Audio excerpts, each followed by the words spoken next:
যে ক্লিয়ারিং হাউসের যদি মেম্বার না হতে পারি তাহলে প্রবাসীদের চেকগুলা কিন্তু জি দিনে দিনে ক্লিয়ার হবে না।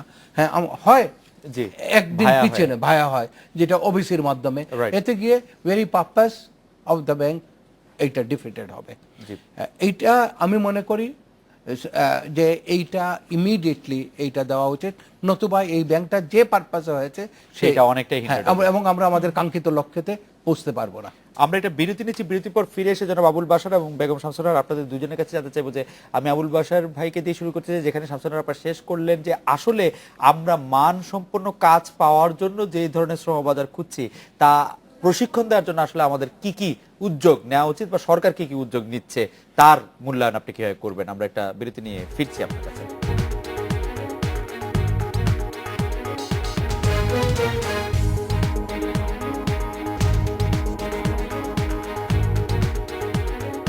ফিরলাম আজকের বাংলাদেশে।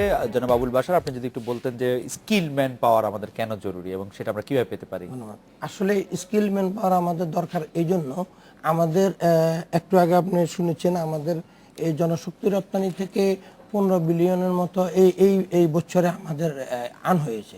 কিন্তু আমরা যদি এই সম্পূর্ণ দক্ষ লোক বিদেশ পাঠাতে পারতাম তাহলে এখানে দাঁড়াইতো কি 30 বিলিয়নে। ভ্যালুয়েশন হ্যাঁ, এখানে এদের এদের চাইতে ওদের বেতন হলো দ্বিগুণেরও বেশি। এই জন্য সরকার উদ্যোগ নিছে আমাদের বেসরকারি ক্ষেত্রে কি বেসরকারি খাতে আমাদের রিক্রুটিং এজেন্সির মধ্যে একদম আন্তর্জাতিক মানের প্রায় 71-এর মতো রিক্রুটিং সেন্টার আমাদের ট্রেনিং সেন্টার কিন্তু আন্তর্জাতিক মানের 71টি আছে। জি, আর এবং আমরা বাইরের পক্ষ থেকে আমাদের মাননীয় প্রধানমন্ত্রী উদ্বোধন করেছিলেন, সেখানে আমরা অলরেডি কাজ শুরু করেছি। সেখানে আমাদের কাজ হচ্ছে কড্ডাতে আমরা বড় করে একটা ট্রেনিং সেন্টার খুলছি, যেখানে প্রতি মাসে 2000 লোক ট্রেনিং দিতে সক্ষম হবে। আমরা চাই এই বাংলাদেশ একটা মধ্যম আয়ের দেশ হতে হলে আমাদের এই দক্ষ শ্রমিক বিদেশে পাঠাতে পারলে ওদের যে আন হবে সেখান থেকে আমরা উন্নতি করতে পারবো। দ্বিতীয়ত আমাদেরও যেটা বলছেন বাংলাদেশ ব্যাংক, যেমন আমাদের প্রবাসী কল্যাণ ব্যাংক, এটা আমাদের একটা সরকারি ব্যাংক।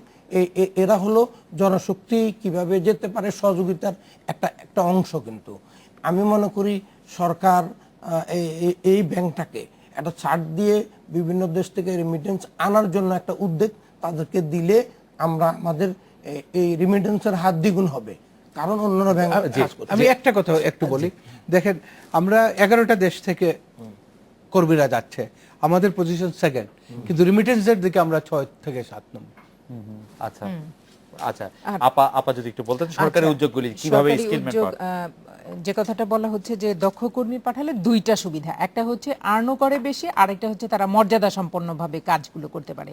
এই কারণে আমাদের বর্তমানে 47টা টেকনিক্যাল ট্রেনিং সেন্টার আছে প্রবাসী কল্যাণ মন্ত্রণালয়ের আওতায়।